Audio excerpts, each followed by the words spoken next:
Hello, everyone. Yes, thank you for joining us. I am Catherine Scott. I'm the Assistant Director for Faculty Development, Testing, Assessment, and Evaluation at Stony Brook University. This is the assessment through a lens of inclusion in times of COVID-19. And I'm also going to turn it over to Carol so she can introduce herself. Hi, everyone. I'm Carol Hernandez. Thank you, Catherine.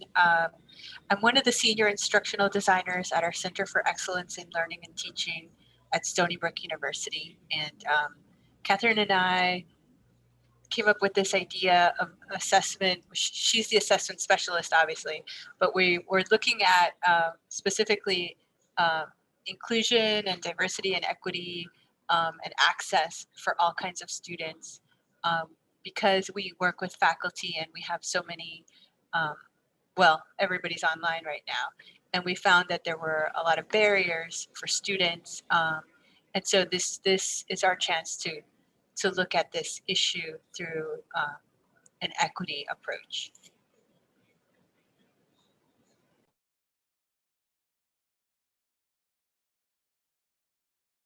Okay, so as an assessment person, of course, we have to have some objectives. So our objectives for this session is at the end of the session, participants will be able to discuss how inequality affects the student's ability to complete online assessments, identify strategies for assessment that increase access and inclusion for all students, and also sketch a plan for faculty development programming that addresses equity and assessment of student learning.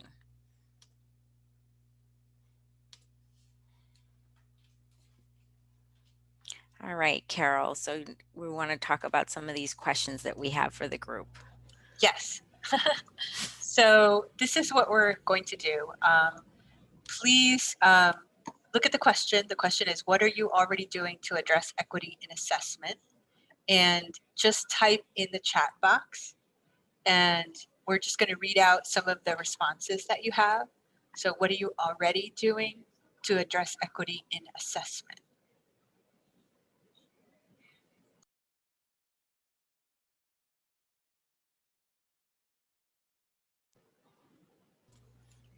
So if you could just type in the chat box. All right, so we do have one, providing choice, using multiple measures rather than just focusing on testing. That's great. Utilize differentiated instruction. Okay. Anybody else? And perhaps you're not doing anything just yet, and that might be why you're here at this session, right? So that's okay too. Yes. All right, if anybody else wants to share. Okay, let's see, letting students choose. Okay, yep, their own adventure, offer a variety of formative low stakes assessments. That's great. Allow students the opportunity to rewrite papers. I like that. Yes, and we have another person who is here for that reason, to find out, right? What are some ways we can address this through our assessments? Okay. Let's see. Oh, deadlines can be moved within reason. That's great. So you're more flexible. Okay, so the second question is, what research or information supported that equity-minded approach to assessments? So can you talk a little bit about what evidence you used to make those changes to how you're assessing student learning?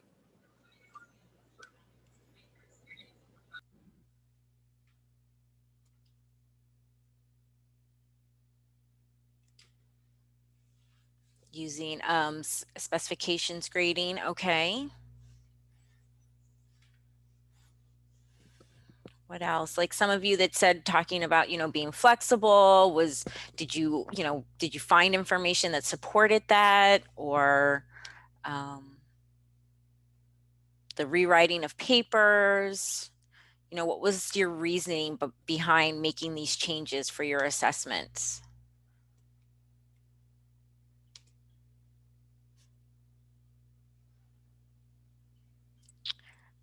All right, well, we're going to go ahead and move on to the next question. Let's see. Okay, great. So some of you, okay, so your students were identifying some type of situations, and that's why you were flexible with the deadlines.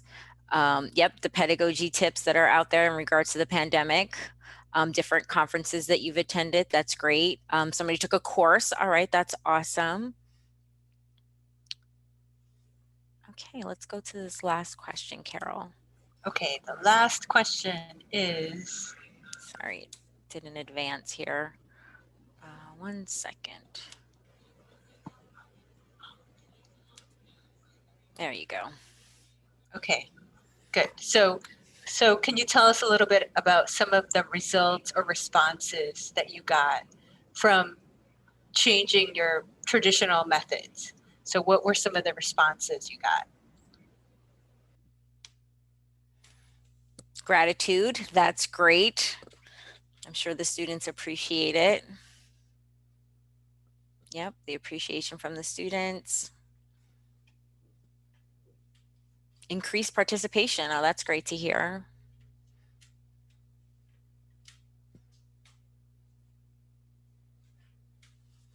Anybody else?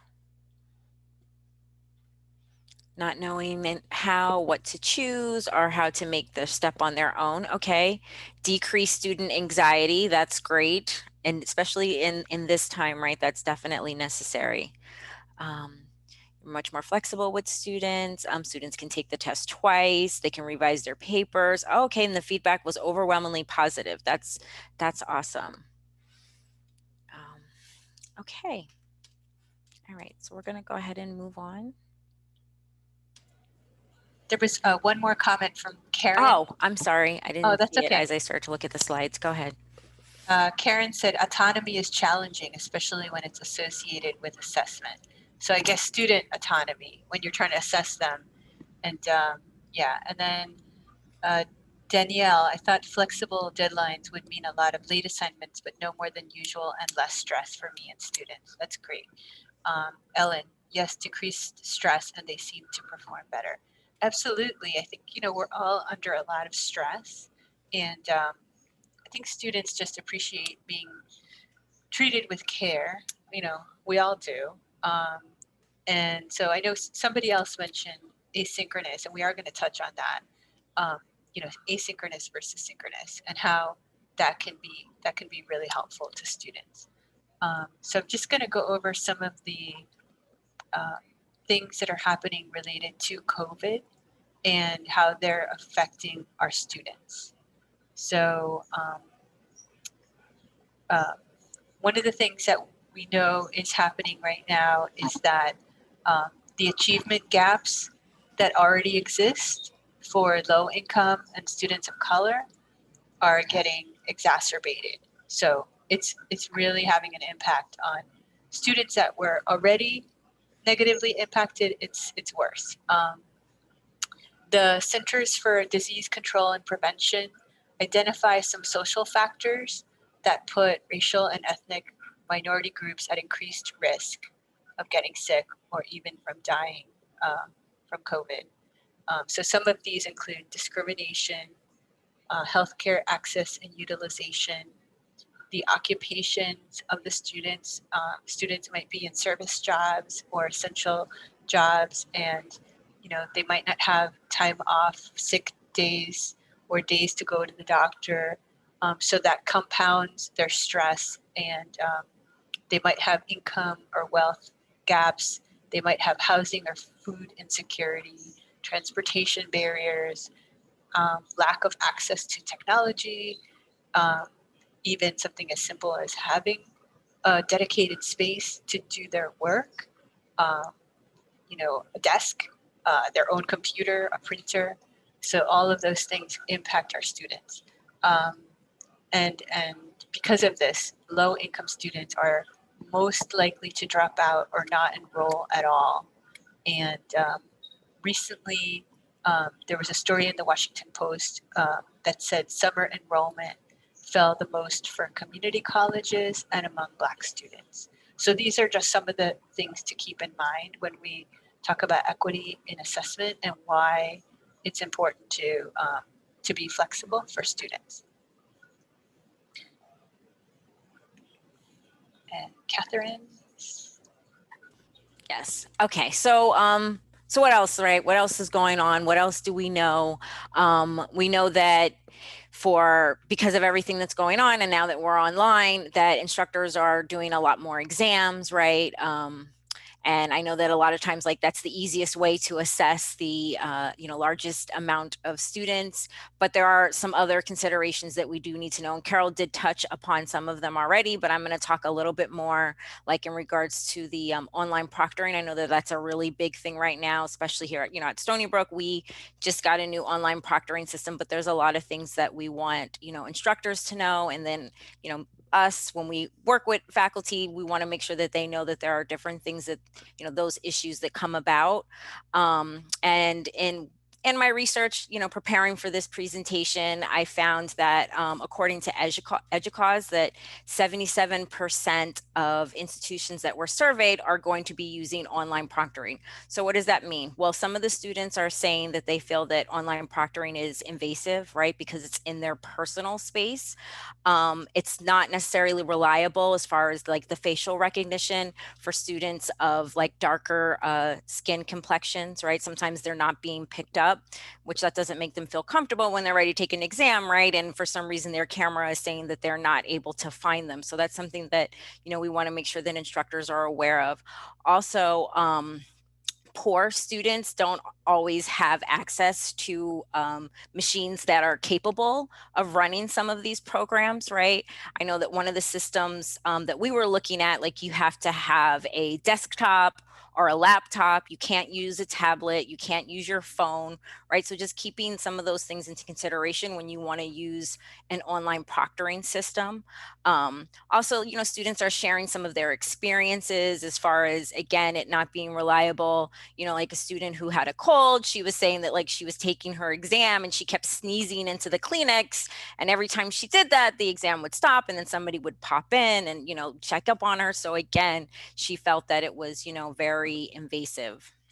So another thing to think about, and this is, again, Carol kind of touched upon this, is now our classroom is our home, right? So remembering that a lot of students, when they were, kind of kicked off campus, very suddenly, some students had a choice of where they got to go, right? Like, some students went to their vacation homes, or they went back home, right, to a very comfortable environment, whereas other students, were, forced to go home and maybe help with, like, work and things like that. And, instructors are requiring students to turn on their cameras so that they can see their, their area. And students don't always feel comfortable doing that, right? Because, my background may not be as nice as your background. And, thinking too, like, I know that there are options now with, like, the virtual backgrounds and things like that. But again, if your computer is not capable of, utilizing those features, then again, you're being forced to show,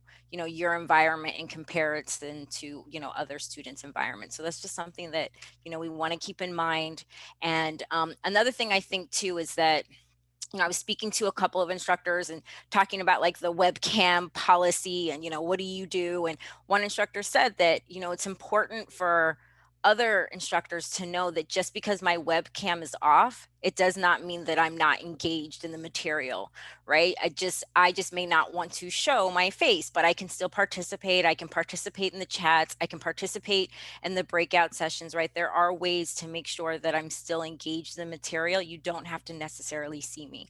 So it's just something that we want to keep in mind when we're working with our students. All right, Carol. Okay, that's my cue.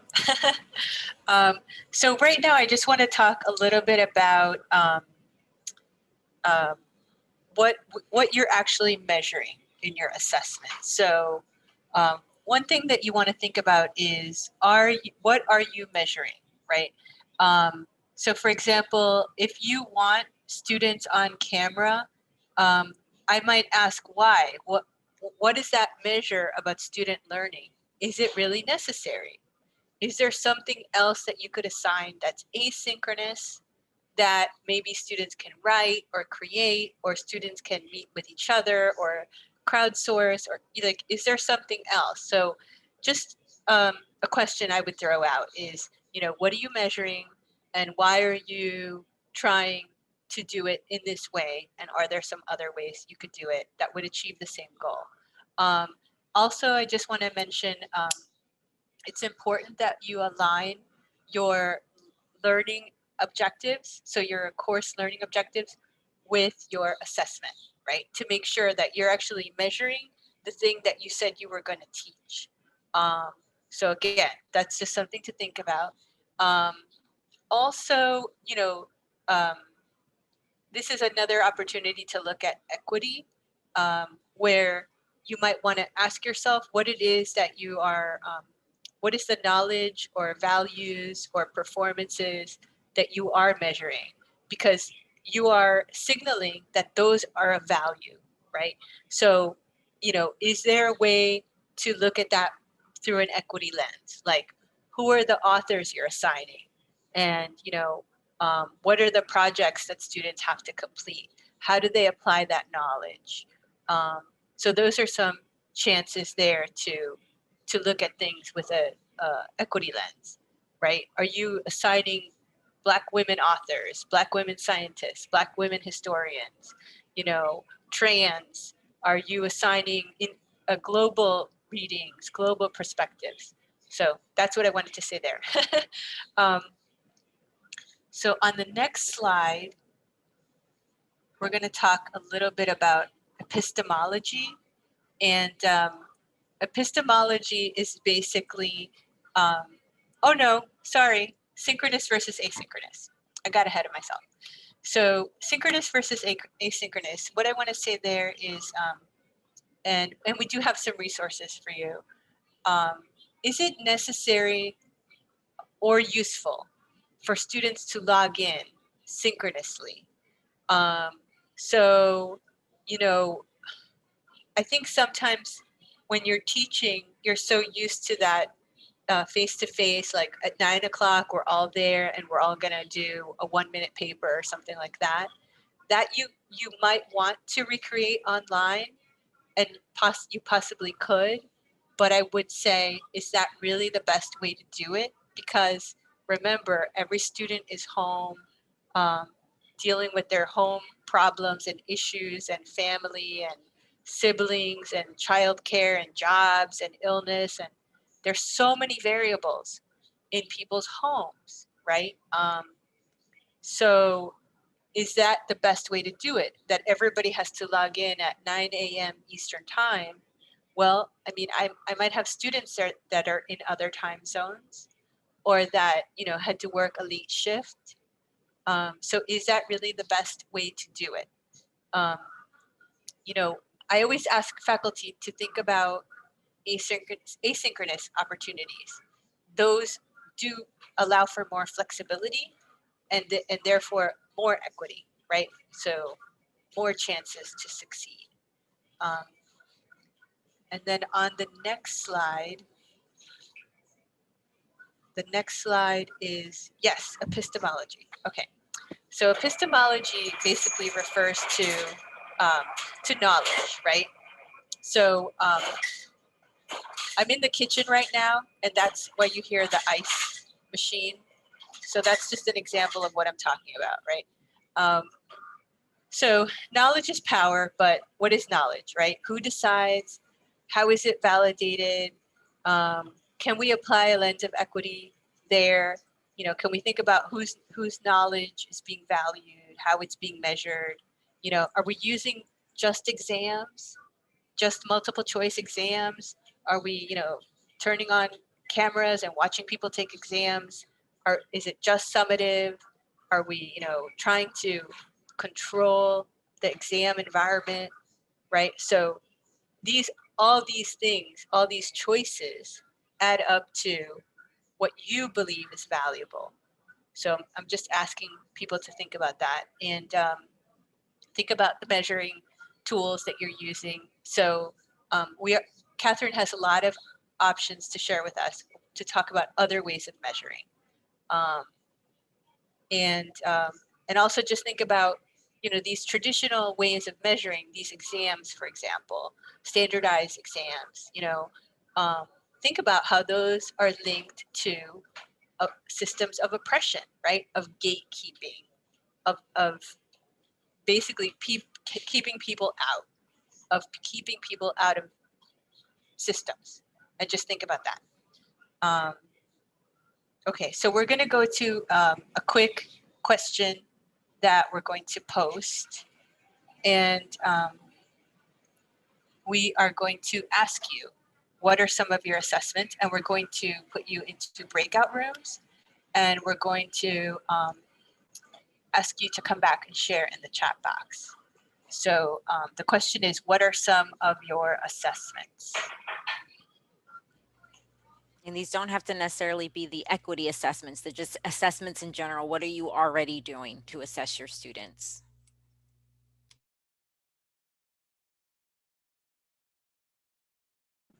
Right, so we're gonna take you into breakout rooms. I think Chris said that he would be able to do that. Yep. So do you want maybe 8 rooms? Yeah, yes, that sounds good.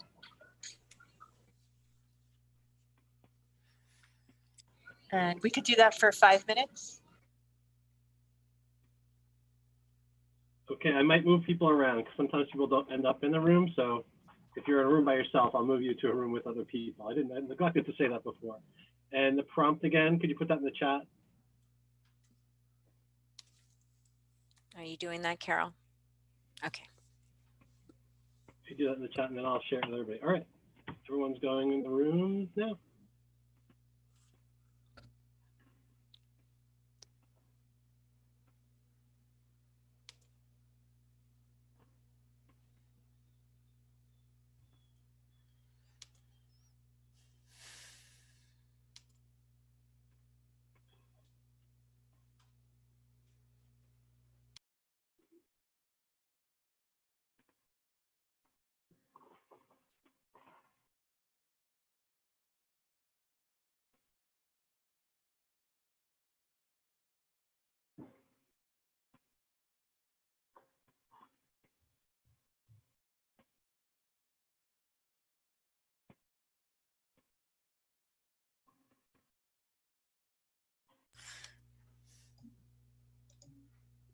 So I'll start the recording. Oh, did you? Okay, great. Okay, welcome back, everyone. So could you just tell us in the chat what some of your assessments are that you're doing? Not necessarily equity focused assessments, but just any assessments that you are doing with your students.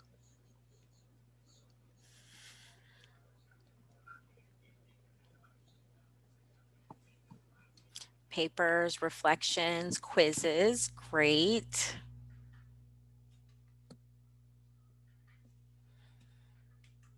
Projects and reflections and quizzes.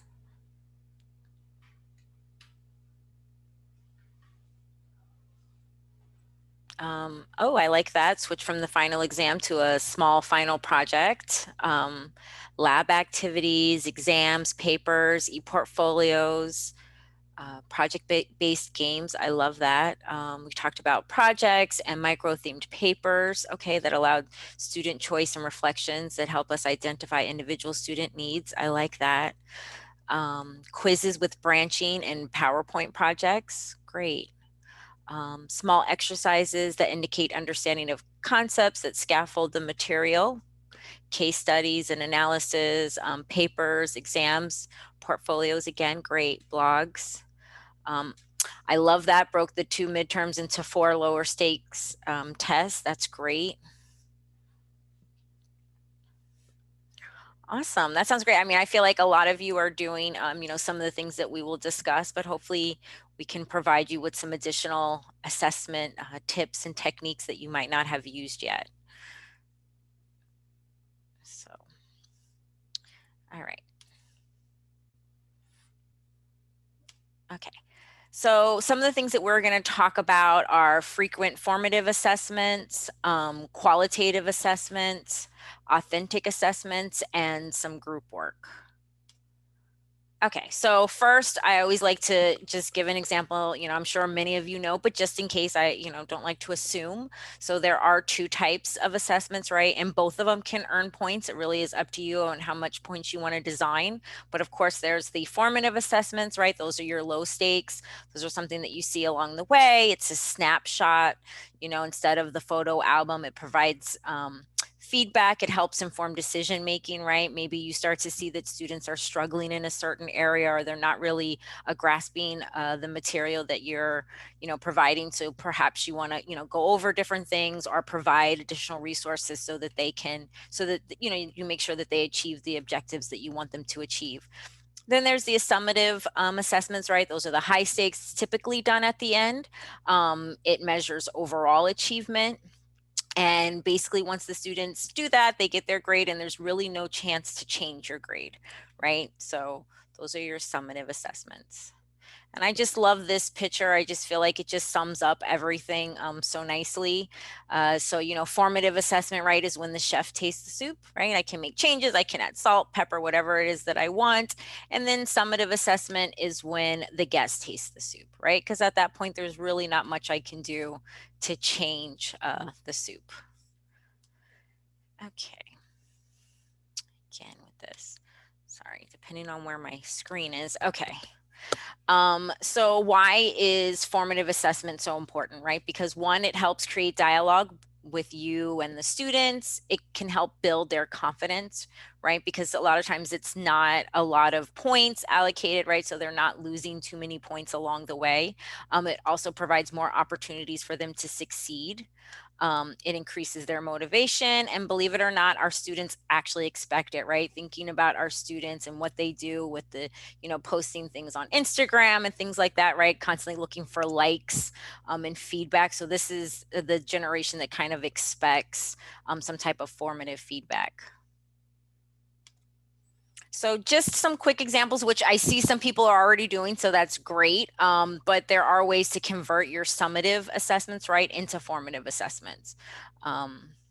So I always try to say that because I have some instructors, they want to give those large exams, and I understand a lot of those questions are very important to them, and it's very important to the material. But of course, you can break it up so that it's not worth as many points, and it does provide some formative feedback to the students. So just an example is, right, like if you have a paper, a lot of times there might be a final paper that you want the students to turn in, right? So instead of just having them turn in the final paper, you can give them points along the way for different aspects of the paper, right? So they can turn in their proposal or the abstract, the thesis statement. They can provide an outline, the bibliography, different sections of the paper, again, right? The introduction, the method, things like that, early stage drafts of the paper. Also, this will make things a lot easier for you when it comes to the grading, right? You probably will have to do a lot less of the feedback because you kind of been given it along the way. So, this is just a way you can break up like a larger paper. Okay. All right, so this is another thing I see. Like I have a lot of instructors, they want to show me their syllabus and like, how can I do this? So this is another example, right? So instead of having like in the first column you see here, right? So instead of just having the midterm, the paper, and the final, like how can we break it up?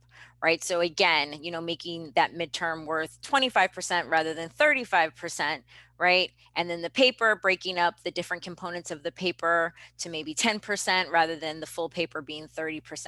And then incorporating discussion boards. I mean, if you ever go back, in person, we can do like clicker questions and things like that, or class questions. But until then, you can definitely use the discussion board for things like that. Then I also have some other examples at the bottom that kind of shows you how to break up the exams and, the finals and things like that. All right. So now we're going to talk a little bit about qualitative assessments, and I'm going to turn it over to Carol for that. Thank you, Catherine. Okay, so here we're going to talk about qualitative examples of assessments. Let's see. Sorry, I'm just looking back at the notes. Okay, So what you're seeing here is a mind map, and that's one example of a qualitative assessment that you could do with students, to just see kind of how they put ideas together, how they relate ideas together to each other, and just give them an opportunity to do something that's not, writing a paper or taking an exam. It's just one more tool that you have to assess, and it helps them focus on what they need to learn. So I made this using a free tool called mindmeister.com. And then on the next slide, and I've done these with my own students. There's a free tool called storyboardthat.com, and you can basically make something that looks like a comic strip. So I used it with students to help them do an introduction, like introduce yourself. And so they did that, and then you could just make that into a JPEG and post it in the discussion board and then react to each other. I've also done Google Slides where I have each student make a slide, sort of like a scrapbook page. And they can put their images, and they can put their favorite quote or favorite song, or anything like that. So you can use that as an introduction, but you can also use it to illustrate a concept. And then in the next slide, here's two more examples. So one is an infographic that I created to show the steps in a process. And this one was 4 steps. So I used a tool called ventgauge.com. And again, it's free, and it lets you just create these infographics. And then another option that most of us have access to is right in Microsoft Word. You can go in there and click on Smart Art, insert Smart Art, and there are some different visuals in there that you can just grab and make something to show, a process, or show how ideas are connected. So those are just some ideas that I wanted to share with you. And then on slide 12, oh, Catherine, that's you. Slide 12, no, 22. You said 22. It's okay. Yes, the one sentence summary, right? I feel like this is one of the easiest things that we can implement, right? It's the idea is that you ask them, to summarize the main ideas that they've taken away from the class session or the reading or the assignment. And I just kind of gave an example here. What's one new concept that you learned from this week's session, or discuss one way you will utilize this idea in the future, right? And even in some of the larger classes, at least it's one sentence. So it's not, as hard to grade all of those assignments because it's just one sentence coming in. So this is another qualitative assessment that you can utilize. It's pretty easy. All right. So another thing that we're going to talk a little bit about are some authentic assessments, right? I like to think of authentic assessments as kind of like that aha moment for students, right? Because I remember being a student and it was like, when am I ever going to use this again, right? So I think that it's really important to assign assignments and, assessments that can show students how to use what they've learned in real world, problems, real world situations, right? And it will provide you with some direct measurements of student learning, right? Because they're actually telling you what they got from, the information that you've provided. It captures the constructive nature of learning, and it also can provide multiple paths to demonstrating what it is that they've actually learned in your class. So these are just some examples that we have at Stony Brook for authentic assessments, right? So like in our biology class, they created an app tool that they have students go in and they have to practice using the different tools that they would use in like a bio lab. We also have our ALDA Center, so they specialize in communicating science. They, try to teach students how to communicate their science to different audiences, and some different assignments that they use are they have them write a science editorial and submit it to the local newspaper. They have them do virtual interviews with a public official. They tweet and blog about science. Another one of our biology classes did a blog about genetics in the news. the Master's in Liberal Studies, a capstone course on social justice. They had their students evaluate a local business in regards to the level of inclusion they present, and then they were to provide the instructor with some type of feedback, or as if they were providing the business with feedback. And then the English course, it sounds simple, but it is an authentic assessment, right? Is having them write a poem, and then analyzing their peer's poem, or to write a book review and submit for publication. So those are just some examples that some of the instructors are doing at Stony Brook in regards to authentic assessments. All right, Carol, I'm going to turn it over to you for group work. Okay, great. So yes, group work. I hear the groans already, right? Nobody likes group work. Nobody likes to do it. Nobody likes to grade it. I'm kidding. So I use group work a lot, and the way that I use it, I find my students at first don't want to do it, but then at the end they're like, oh, I'm so glad I did it. So the way that I do it is I break it up, just like Catherine was saying. You take a big project and you break it up into chunks. So the first thing I do is I'm very explicit about what they're going to produce, and I'm very explicit about the design of how they're going to be evaluated. So the first thing I do is I put them into groups, and I tell them from the beginning I'm going to do this. I look for themes where I put like-minded, people together, in the sense that maybe they're doing jobs that are similar. So I do it mid-semester, so that gives me a chance to kind of get to know them a little bit. And then I can see, for example, if students are working in the same area, like they're both in student affairs, they might have some connection. So I require them to do a team charter, and it's just 1 page, but they do get some points for that. And it requires them to meet on their own and to write out their job duties and how they're going to handle conflict, how they're going to handle no-shows, and talk through all of the ways that things can go wrong. And they have to turn that in. So there's some points there. And then there is a peer review of the process, and there is a rubric that I provide for them to do the peer review, and that's for points. And then they do have to create some kind of deliverable, some kind of project. So they then present it to the whole class. So there are like specific steps that they're taking, which then creates accountability for everybody in the group. So it does, you have to design it at the front end, and it's got to be part of your entire course design. But I think, at least my experience is that that's been successful. Let's see. The other suggestions I have is, because we are using Zoom and all these other technologies, group work could actually be facilitated by the fact that we're all working remotely. So students can crowdsource a document or crowdsource a slide presentation. Like that's what Catherine and I did for this presentation. We worked on it remotely, and talked either on Zoom or talked on the phone, or, just did it that way. So there are some possibilities there. So that's all I wanted to say about group work. Also, we have a tool that not every institution has. It's called Voicethread. So if your institution has it, I recommend checking that out. That's been very helpful for using, for doing group work.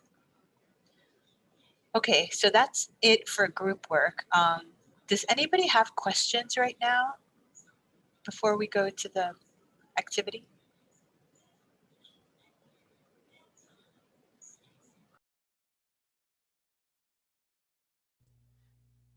I don't see any questions coming in the chat, Carol, if you want to go ahead and move on to the last activity. Okay, excellent. So let's see, the last activity, or rather the big activity, is, sorry, I'm looking at my notes again. Okay, so we're going to take 5 minutes, and you're going to just think on your own for 5 minutes about what else you can do in terms of equity focused assessments, right? So I know some of you are already doing some really cool things, but what, after listening to us and getting some maybe different ideas, like what are some new things that you could do? So take 5 minutes, think about a plan that you could implement within your institution or within your course, and then we're going to come back and share with the group. Okay, so so we're going to do 5 minutes.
Hi everyone, welcome back. So somehow I ended up in a breakout room. Again, Carol. I'm sorry. So I guess this proves my point about, you know, technology. I feel like technology works and then sometimes it doesn't work, or sometimes, you know, user error. So I just always say, remember that when you're planning your assignments or assessments, just remember that there are people like me who will press the wrong button and then, you know, that affects their learning. So, so now that we're back, can we go back to the chat box and see what ideas you have or what resources you might want to share or links or things like that?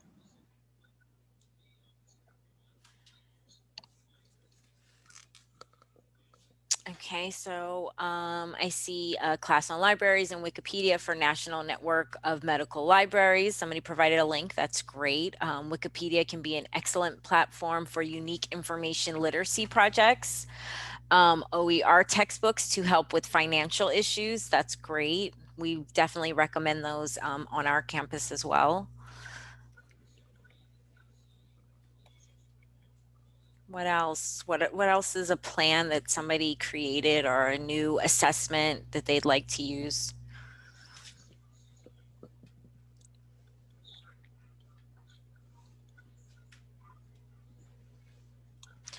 Let's see, one of the suggestions I learned from the DEI professional development that I have not implemented is allowing students to have a voice in the types of assignments they get over the course of the semester. I like that. Someone in our group mentioned to ask students how they like to be assessed. Again, you know, allowing the students to be part of the assessment. I think that that's great. Yeah, definitely. Also, just remembering that when you're assessing that, you know, you could be assessing knowledge, right? So like content, but you could also be assessing attitudes, beliefs, values, or you could be assessing physical movements. So there are different things you might want to assess. And Robin Sullivan reminded me how great problem-based work is, you know, giving students problems and having them solve problems. And I just want to go back to the two people who talked about, you know, having the students participate in the assessment. One thing that I also like is, you know, asking for feedback after they've been assessed, right? Like if we've tried something new, or, you know, like it's a new technique, just asking them how they liked that activity, right? And, you know, what could be done to improve, to make sure, again, that they're part of the assessment process. So I also recommend doing things like that as well.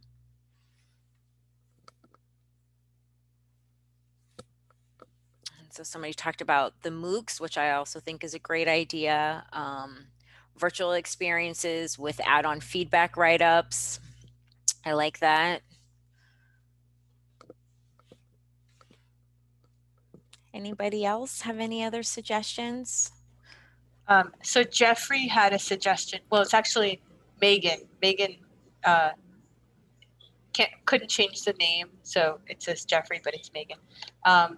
So Megan had a good suggestion about keeping your language simple and straightforward. So I can attest to that, you know, when you're doing academic writing, there's a certain kind of writing that's acceptable, and it's very dense and sort of like long-winded, right? But when you're writing to students, you want it to be very simple, right? Really simple, straightforward language. And if possible, include a video, like just 1 or 2 minutes or 5 minutes where you explain what you want them to do, because sometimes it's easier for them to watch the video and understand than it is to read, you know, the directions and really get it, or even give them like some kind of visual element. I find that helps.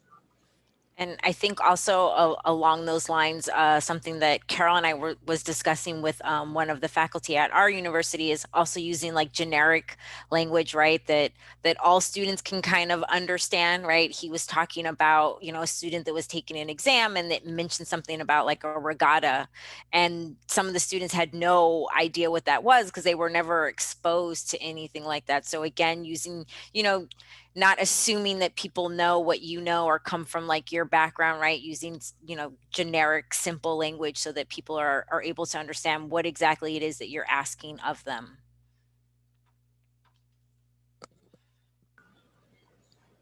Yes, Lauren had a good suggestion, OER textbooks. I love that. Yeah, when I was in my master's program, I took a class simply because there was no textbook. It was all journal articles. And I know that that's more work because you have to keep updating them, but I felt like it was really good because the things we were reading were very current. They were like the research that was happening at that moment. So it was actually a win for me. But at the time, I just did not want to buy another, you know, $200 textbook. Yep. Let's see, what else do we got? Let's see, some of the disciplines have better textbooks than others, for sure. Some of the sciences still have yet to really good resources, yeah, which makes OER still challenging. That's true. It still can definitely be a challenge depending on your discipline. It might require a little bit more digging to try to find some, you know, really good and appropriate resources for your area. Having students work collaboratively, create OER materials. Oh, I like that as a great assessment activity. That is a good idea. Having the students work together to create some of those OER materials. I think that's a great idea.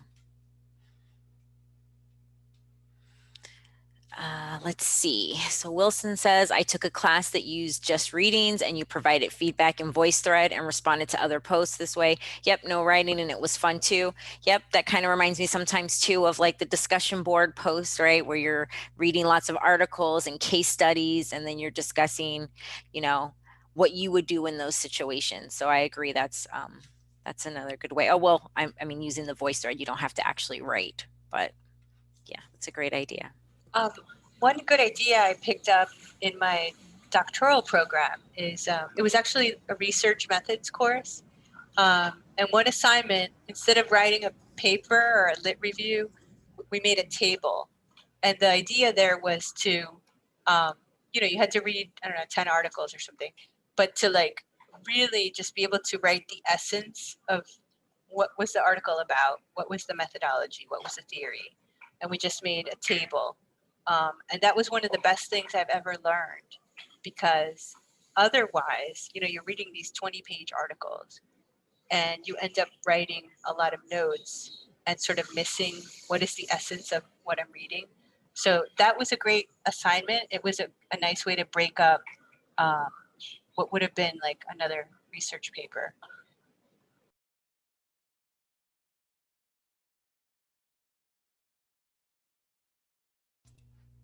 All right, well, it looks like there's no more suggestions coming in our box here.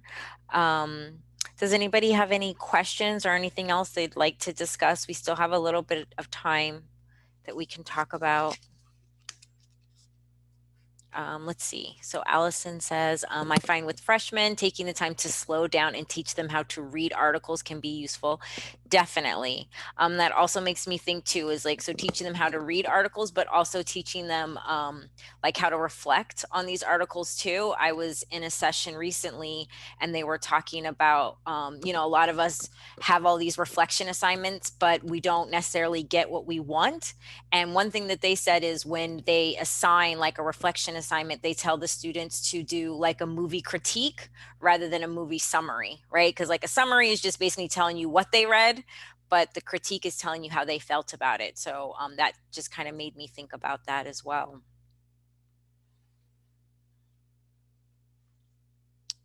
So, Carol, did you want to add something?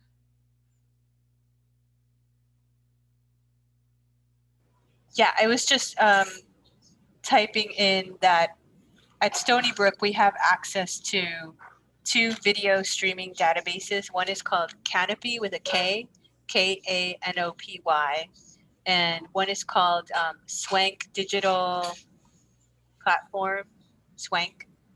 There's also one called Alexander Street. And these platforms have movies, sometimes feature-length films. Sometimes they're documentaries. Sometimes they have a global perspective. And I always encourage faculty to connect with librarians, right? Because librarians are super. They have access to lots of different resources, and sometimes those will really bring your course concepts to life for the students. They could also work with you to create a LibGuide, so that I always recommend that as well.